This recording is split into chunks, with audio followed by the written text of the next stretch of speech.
Angèle Ouattara réside à Katiula dans la région du Hambol.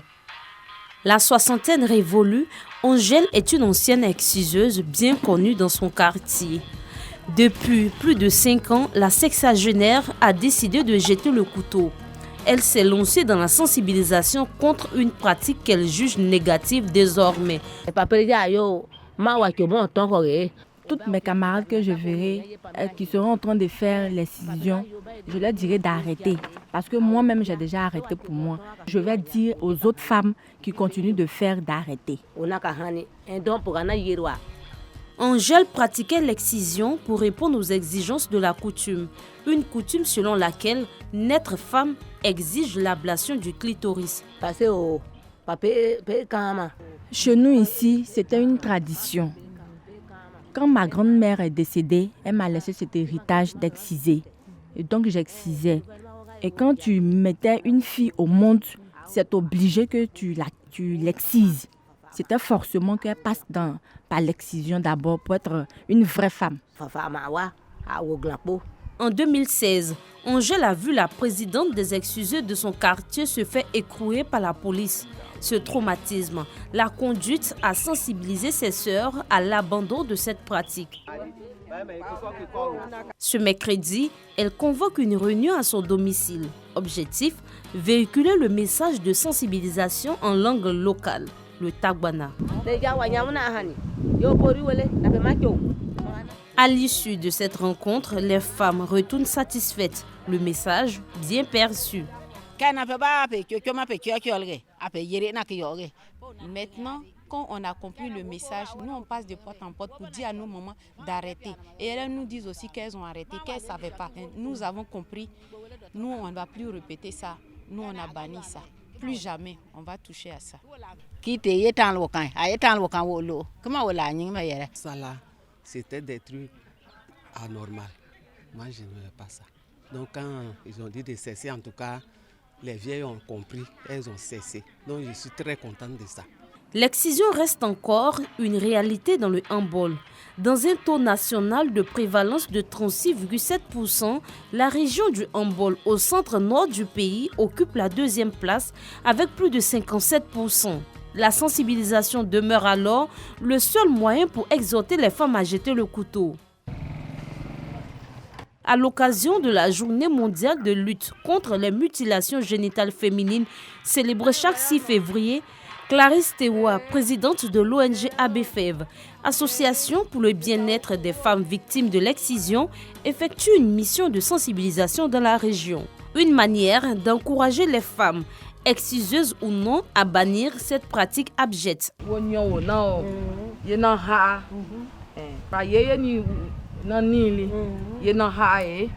On lutte contre l'excision, mais beaucoup n'ont pas encore compris que l'excision est néfaste pour la femme. Et donc, pendant qu'on se bat, il y a d'autres qui continuent. En réalité, on continue de se battre, mais les gens vont plus loin pour faire l'excision. Présente à Abidjan comme à l'intérieur du pays, l'ONG ABFEV fait de l'excision son cheval de bataille. Si chacun pouvait entrer en contact avec chaque femme de son village, partout où l'excision se pratiquait, je crois que ça allait avancer plus. En même temps que je lutte contre l'excision, je fais la promotion de la restauration du clitoris en Côte d'Ivoire. Les actions de l'ONG saluées par Dame Traoré, elle qui a perdu sa fille de 10 ans, alors élève en classe de CE1. La jeune fille est décédée pendant son excision, un douloureux souvenir qui hante encore ses journées. Quand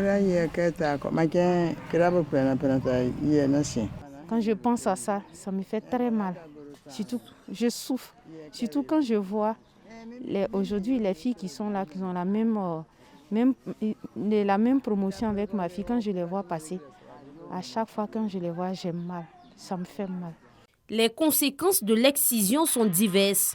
La pratique affecte également le bien-être des couples. Stéphanie, mère de 5 enfants, a perdu son foyer. Son conjoint l'accusait régulièrement de ne pas le satisfaire sexuellement.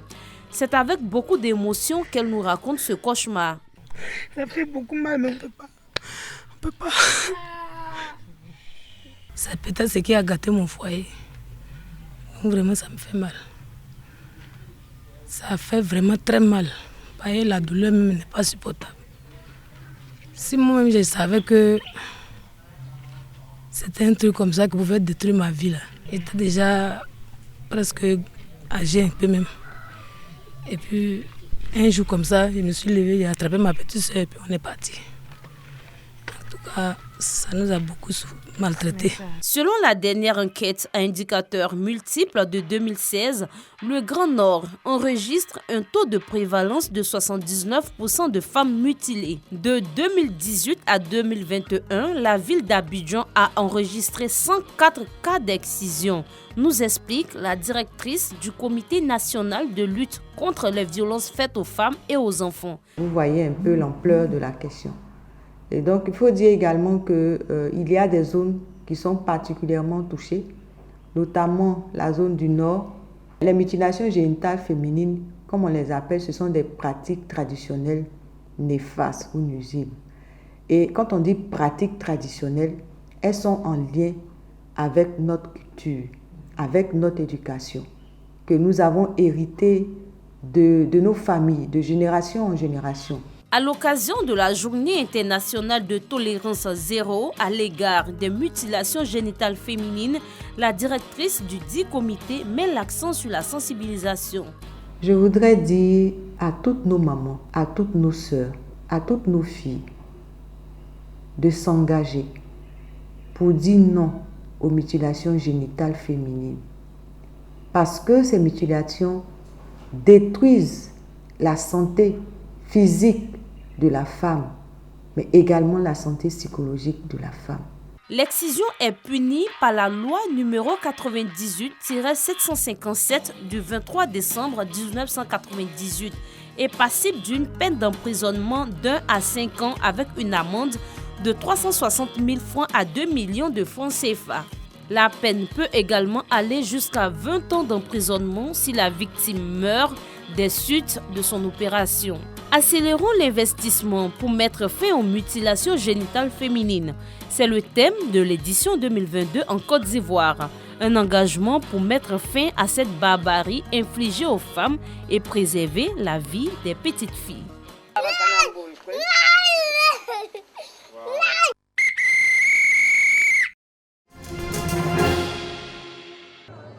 Après un an de formation, 130 auditeurs de la chaire UNESCO pour la culture et la paix viennent de recevoir leur diplôme. Cette cérémonie de remise de diplôme vise à promouvoir la culture de l'excellence. Il s'agit de valoriser ces auditeurs qui ont obtenu un parchemin à la suite de gros efforts. Si on ne fait pas d'efforts, on ne peut pas obtenir un gain. Le gain aujourd'hui, c'est ce diplôme. Issus des promotions 2019-2020 et 2021-2022, les récipiendaires ont exprimé leur satisfaction pour ce diplôme qui vient récompenser leurs efforts. Ce diplôme-là est un diplôme, on dira, qui vient pour nous transformer déjà et transformer aussi notre environnement. Parce que quelqu'un qui est formé, justement, transforme l'environnement dans lequel il est. Ce diplôme, on l'a eu vraiment au bout des grands efforts. Parce qu'on se voit que nous sommes des professionnels et trouver le temps pour venir prendre les cours le soir à partir de 17h, descendre autour de 20h30, allier travail et cours, ce n'est pas facile.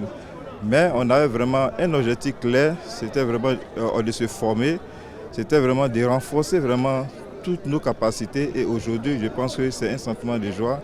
Parrain de la cérémonie, le général de corps d'armée, Dr Alexandre Apalo Touré, commandant supérieur de la gendarmerie, a exhorté les récipiendaires à cultiver la paix et le vivre ensemble.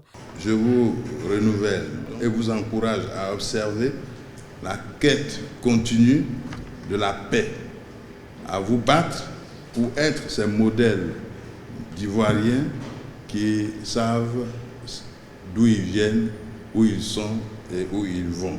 Ce sont entre autres dans les domaines des sciences politiques, du droit international et de la culture de la paix que ces auditeurs ont été formés.